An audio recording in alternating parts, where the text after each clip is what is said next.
Le vendredi 13 novembre 2015, un commando de 10 djihadistes tue 131 personnes à Paris et à Saint-Denis.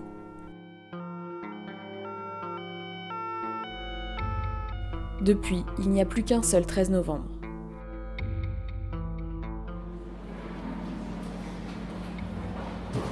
Le mercredi 8 septembre 2021 s'est ouvert ce procès historique qui doit durer 8 mois pour entendre toutes les parties et comprendre comment le drame a pu se produire. Lola Breton et Thierry Lévesque sont journalistes, ils assistent aux audiences de ce procès hors norme. Vendredi 13 est un podcast lesjours.fr. Parmi les présents sur le banc des accusés, il y en a plusieurs dont le rôle est un peu trouble. Mais alors, avant d'entrer dans le vif du sujet, est-ce que pour commencer, vous pouvez nous faire un petit point sur où est-ce qu'on en est dans ce procès ? Alors on arrive à la fin de ce procès fleuve de presque 10 mois. On est à la dernière étape de tout ce procès. On arrive aux plaidoiries de partie civile, on les a commencées hier, le 23 mai. Et il reste à peu près un mois. Donc on va avoir les plaidoiries de partie civile, les réquisitions du parquet et les plaidoiries de la défense. Et le verdict devrait être rendu, si tout va bien, s'il n'y a pas encore de suspension pour Covid, le 29 juin. Alors on le disait, dans ce procès, il y a une vingtaine d'accusés, mais il y en a une poignée qui se distingue du fait du flou qu'il y a autour de leur degré d'implication par rapport à d'autres accusés, c'est ça ? Oui, alors il y a, pour rappel, 20 accusés dans ce procès, dont 14 présents. Pour rappel, donc il y en a 6 qui sont pas là, donc soit présumés morts, soit en Turquie pour l'un d'entre eux, parce que déjà arrêtés en Turquie. Et donc pour certains qui sont présents, en effet, dont Salah Abdeslam, la culpabilité est quasi, je ne vais pas dire quasi certaine, parce qu'il faut respecter la présomption d'innocence, mais en tout cas ils reconnaissent leur participation à certains degrés au projet d'attentat. Pour d'autres, la reconnaissance n'est pas... Enfin, ils ne reconnaissent pas leur participation. Et l'enjeu est de savoir s'ils étaient au courant même de l'organisation d'un projet d'attentat en Belgique et sur le sol français au cours de l'année 2015.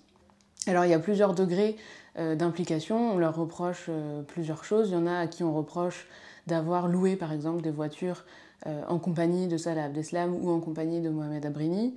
Il y en a à qui on reproche d'être allé chercher Salah Abdeslam le 13 novembre, dans la nuit du 13 au 14 novembre 2015 évidemment. Donc ça, c'est un délit, c'est indéniable, c'est du recel de terroristes. Est-ce que ça veut dire qu'on était au courant en allant le chercher qu'il avait participé à ce genre d'acte ? C'est ça qu'il faudra déterminer. La question qui se pose, c'est est-ce que tout cela est une aide désintéressée, entre amis, et donc qui n'a aucun lien avec le groupe terroriste, ou est-ce qu'en fait ces gens font partie du groupe de l'État islamique qui projetait ces attentats ? C'est moins anodin qu'on puisse le penser. Pourquoi ? Parce que si finalement on condamne un peu tout le monde en disant il y a un premier cercle, ceux qui participent pour de vrai, puis les deuxièmes, ils sont un peu dans l'ombre, mais ils donnent des coups de main. Ça illustre un peu la thèse que c'est quand même un problème social plus général et que donc l'islamisme armé ou le djihadisme a des racines sociétales. Si finalement on les acquitte au moins sur la partie terroriste, quitte à les condamner quelquefois sur du délictuel pur, finalement l'opération se résume à une opération armée menée de l'étranger et exécuté par une sorte de militants très radicalisés. Donc c'est pas un problème sociétal, c'est un problème quasiment militaire. Donc en réalité, suivant ces deux décisions, ça donnera exactement la mesure véritable de cette affaire. Et donc ces 8 accusés, qu'est-ce qu'ils risquent en fait ? Alors, pour la plupart, ils risquent 20 années de réclusion criminelle pour association de malfaiteurs terroristes criminels, à part Yassine Attar, qui, du fait qu'il est en récidive sur une affaire de droit commun, de condamnation de droit commun, risque la perpétuité pour la même incrimination. On peut peut-être aborder le cas qui est tout à fait emblématique des 3 qui ont aidé Abdeslam à revenir de Paris à Bruxelles la nuit du crime. Donc il y a Hamza Attou et Mohamed Amri qui sont venus de Bruxelles, l'ont emmené en voiture. Puis à Bruxelles, il y a Ali Oulkadi, donc, qui lui l'a, dans un deuxième temps, conduit dans une cache où finalement on l'a retrouvé d'ailleurs, qui lui a permis de se cacher jusqu'en mars 2016. Donc bien évidemment, ces 3 personnes sont coupables de recel de malfaiteurs. Elles le reconnaissent, voilà. Après, sont-ils membres du groupe terroriste ? C'est toujours pour autant. Franchement, pour ces 3-là, c'est très douteux.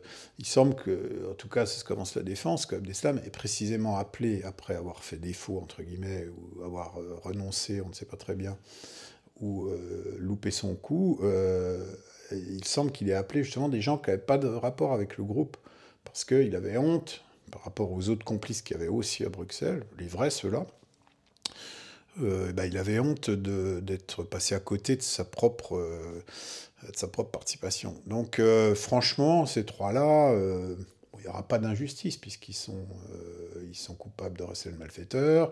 Abdeslam les a informés quand ils sont arrivés à Paris qu'il avait participé aux attentats. Mais donc, il n'y a pas de doute, ils sont coupables de recel de malfaiteurs terroristes. Membres du groupe, franchement, c'est très douteux. Est-ce que vous pourriez nous donner un exemple d'un cas en particulier qui est particulièrement flou autour de l'implication qu'il y a pu avoir dans les attentats du 13 novembre ? Alors, il y a le cas de Yassine Attar. Bon, là, on est sur la période qui précède les attentats. Yassine Attar, c'est le frère de Mohamed Attar, qui, lui, c'est sûr, il est mort aujourd'hui, mais il était chef des opérations extérieures de l'État islamique. Bon. Évidemment, ce lien de parenté est embarrassant pour lui, mais enfin bon, on n'est pas responsable de ce que fait son frère, qui était parti depuis très longtemps en Syrie. Lui, Yassine Attar, et on lui reproche des actes d'aide, accompagnement à l'aéroport, logistique générale, etc.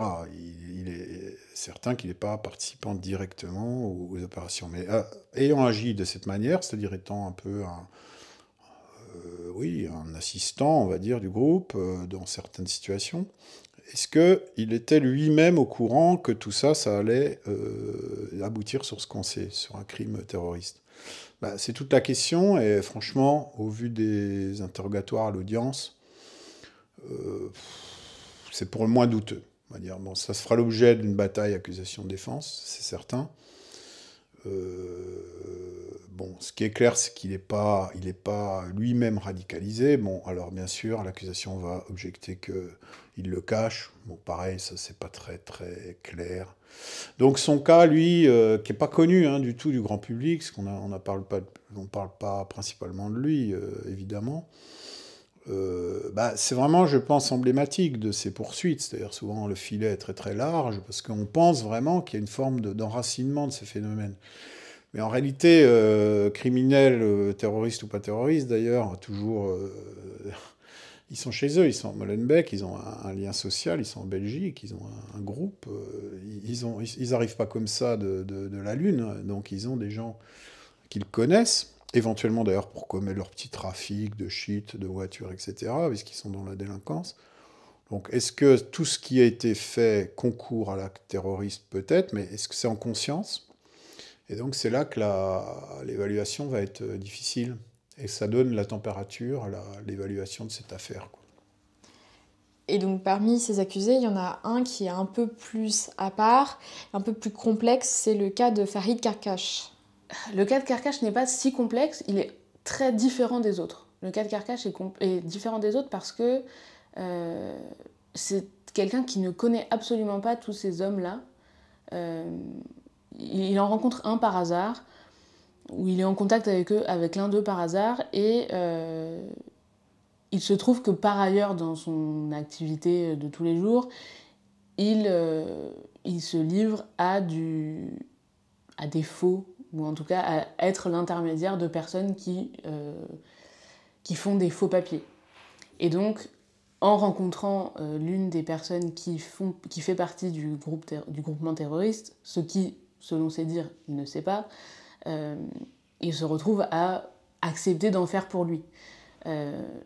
Voilà, donc il n'est pas ami avec les Salah Abdeslam, avec frères El Bakraoui qui ne sont pas dans ce procès puisqu'ils sont décédés en Belgique le 22 mars 2016. Mais il ne fait pas partie de ce cercle. Donc c'est en ça qu'il est différent de tous les autres. Mais son cas n'est pas complexe en soi. Il est intéressant parce que justement complètement à l'écart des autres. Donc là, on est à 1 mois de la fin de cet immense procès. Quand est-ce qu'on aura une réponse, qu'on sera fixé sur le niveau d'implication réelle de ces accusés-là ? On saura probablement jamais vraiment plus. On saura ce que la Cour décide de leur cas le 29 juin, si tout va bien. Peut-être que leur défense en donnera peut-être plus de clés lors de leur plaidoirie, donc là, à partir de mi-juin. Mais on n'aura pas toutes les réponses, ça c'est certain. Et oui, on n'a jamais toutes les réponses dans les procès d'assises, mais alors là, je crois qu'on ne les aura vraiment jamais. Déjà parce qu'eux ne diront pas tout, sûrement parce que, malgré ce qu'on peut dire, peut-être qu'il y a de la mauvaise foi, etc., mais sûrement aussi qu'ils ne se souviennent pas exactement de tous les détails de ce qui s'est passé il y a 7 ans, et on peut aussi le comprendre. Et puis aussi parce que les gens qui sont impliqués avec eux dans cette histoire sont pas là, sont plus là pour témoigner de tout ça. Il y a une autre version, une autre partie de l'histoire, et cette autre partie n'est plus là en fait pour en témoigner. Et est-ce qu'on peut imaginer que ces accusés fassent appel ? Et s'ils faisaient appel, qu'est-ce qui se passerait ? Est-ce qu'on aurait de nouveau un procès fleuve de 9 mois ? Bien sûr, ils sont tout à fait en capacité de faire appel. C'est tout à fait possible.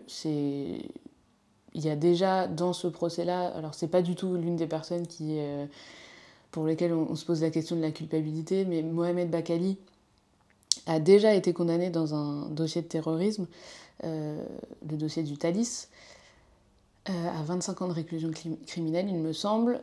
Il a fait appel, donc il y aura un procès en appel, il me semble, fin 2022 ou l'année prochaine 2023.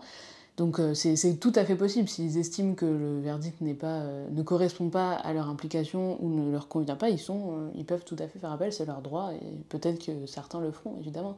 Parmi ceux dont la culpabilité est peut-être un peu floue, et parmi ceux dont la culpabilité semble avérée. On peut tout à fait imaginer qu'Abdeslam ne soit pas satisfait de la peine qui lui sera attribuée. Tout dépend du nombre d'accusés qui feront appel, tout dépend de beaucoup de choses en fait. Et tout dépend aussi du nombre de parties civiles qui auront envie de redéfiler. J'imagine mal que autant de parties civiles aient envie de revenir. Parce que, bon ça c'est un autre sujet, mais je crois qu'il y a beaucoup de lassitude. Après 10 mois de procès, de tous les côtés, il y a beaucoup de lassitude. Y compris du côté des parties civiles, je pense que ça a beaucoup fait de bien de parler, d'ouvrir les vannes et de décortiquer vraiment tout ce qui s'était passé cette année 2015, d'essayer de comprendre. Mais la vérité, c'est que on n'arrive pas à comprendre. On ne saura jamais ce qui s'est passé dans la tête de ces personnes-là pour qu'elles arrivent à faire ça le 13 novembre 2015. Et donc, les questions vraiment essentielles que tout le monde se pose, on n'aura jamais les réponses. Donc voilà, la lassitude, elle est là, et je suis pas sûre que les je ne sais combien parties civiles se réengagent dans un énorme procès comme ça. Vendredi 13 est disponible sur lesjours.fr. Vous pouvez aussi nous retrouver sur Instagram, Facebook et Twitter @lesjoursfr ou nous écrire à contact@lesjours.fr. On se retrouve très vite pour un nouvel épisode.